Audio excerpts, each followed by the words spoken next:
Hi there, I am back. आज हम बात करेंगे राइटिंग टास्क 2 के कुछ बहुत इंपॉर्टेंट टॉपिक्स को लेके। जैसे कि आपको पता है, मैं हमेशा बोलती हूँ ध्यान से सुनो, समझो और सीखो। टाइम वेस्ट करना मुझे आता नहीं, ना ही मैं आपका टाइम वेस्ट करूंगी, ना ही खुद का। Let's come straight to the point. लेकिन बस एक बात बोलनी है कि वीडियो को लाइक करो, सब्सक्राइब करो चैनल को, बेल आइकन को प्रेस करो ताकि आपको नोटिफिकेशन टाइम टू टाइम मिलती रहे, क्योंकि हम बहुत इंपॉर्टेंट और ऑथेंटिक इन्फॉर्मेशन लेके आते हैं आपके लिए। आज बात करते हैं राइटिंग टास्क 2 के इन सब अनफेमिलियर टॉपिक्स के बारे में, क्योंकि ये बहुत कॉमन नहीं है। पिछली वीडियो में मैंने बात करी थी कुछ कॉमन टॉपिक्स के बारे में, लेकिन अभी हम बात करेंगे इन बहुत इंपॉर्टेंट टॉपिक्स के बारे में। आइए देखते हैं। फर्स्ट टॉपिक है कैपिटल पनिशमेंट। कैपिटल पनिशमेंट का मीनिंग पहले बच्चों को पता नहीं होता कि है क्या। पनिशमेंट हमें पता है, लेकिन कैपिटल पनिशमेंट क्या होती है? कैपिटल पनिशमेंट वो पनिशमेंट होती है जिसमें कि आपको डेथ पेनल्टी दी जाती है। तो जो भी क्रिमिनल होता है उसको डेथ पेनल्टी दी जाती है, उसे कहते हैं कैपिटल पनिशमेंट।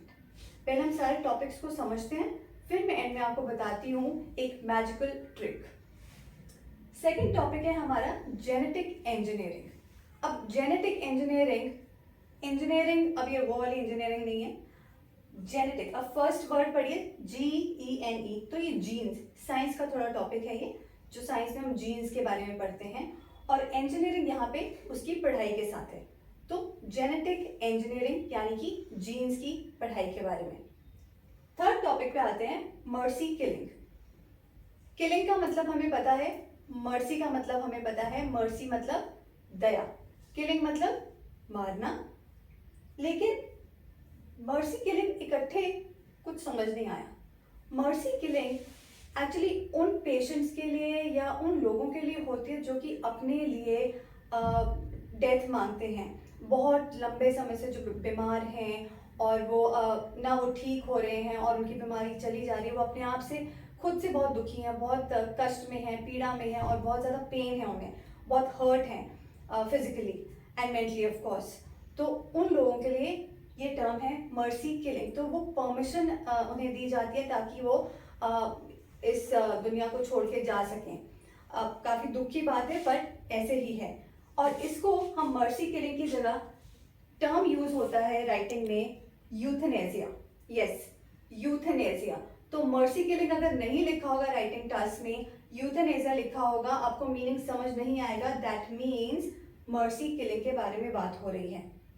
नेक्स्ट टॉपिक पे चलते हैं, स्पेस एक्सप्लोरेशन। अब स्पेस का मतलब हमें पता है, स्पेस के बारे में, you know, the outer space. और एक्सप्लोर करना किसी चीज के बारे में, उसके बारे में डीप नॉलेज लेना, उसको जानना, उसे एक्सप्लोर करना। तो स्पेस के बारे में जो हम जानकारी लेते हैं उसे कहते हैं स्पेस एक्सप्लोरेशन। देन है फिफ्थ, जुवेनाइल डेलिक्वेंसी। जुवेनाइल का मतलब होता है अंडर 18 और डेलिक्वेंसी का मीनिंग होता है क्राइम या बैड बिहेवियर यंग एज वालों में जो कि अंडर 18 होते हैं। अब जुवेनाइल डेलिक्वेंसी में वो लोग आते हैं जो कि अंडर 18 होते हैं, जिनके क्रिमिनल बिहेवियर होता है या काफी बैड बिहेवियर जिसे कह सकते हैं। ये टर्म उनके लिए यूज होती है।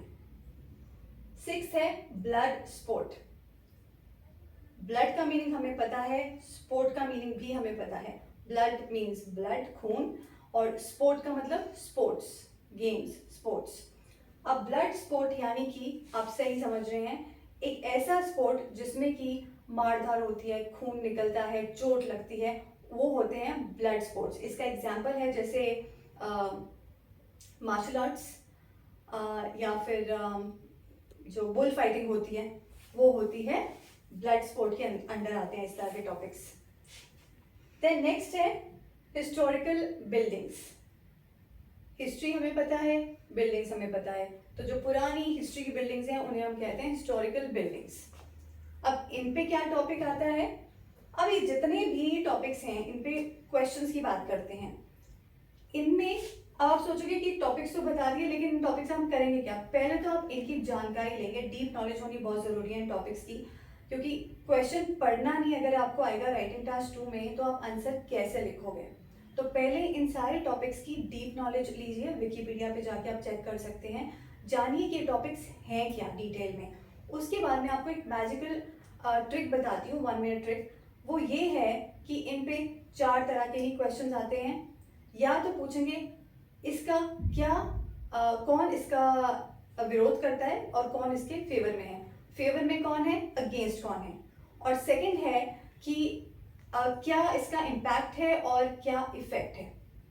इन सारे टॉपिक्स का ये कॉमन क्वेश्चन रहता है, फेवर, अगेंस्ट, इम्पैक्ट और इफेक्ट। इजी।